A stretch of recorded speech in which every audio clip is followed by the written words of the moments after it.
Welcome back mga katambalan, mga hot topic and issue. Pag-usapan natin. Update po tayo kay Barbie Fortesa kung saan ay nag-post nga po itong si Barbie sa kanyang social media account. Makikita naman po yung ilang mga photo na kung saan nga po ay tumakbo itong si Barbie sa Ayala ng 5 kilometer.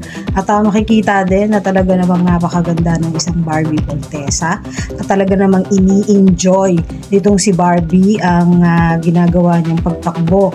At ito nga pong si Barbie ay naghahanda na rin para po sa nalalapit na Sparkle Run na gaganapin naman sa Quirino sa May 30. At kasama nga nitong si Barbie ay sina David Licauco at Alden Richard na kung saan nga po ay pangungunahan yung gaganaping Sparkle Run sa Quirino. Samantalang nag-post naman itong si Barbie ng ilang mga photo ng ginawa niyang morning run at matapos nga po yung pag-morning run nitong si Barbie ay makikita naman na nag-post ng napakasarap na breakfast ang isang Barbie Fortesa at kasama din niya ang ilang pang mga kaibigan niya sa pagtakbo na kung saan ay may caption pa nga po na yan si Barbie Fortesa nag-run sa Ayala, kami may fun run sa Quirino pero look at us, need pa rin mag-breakfast, the dedication.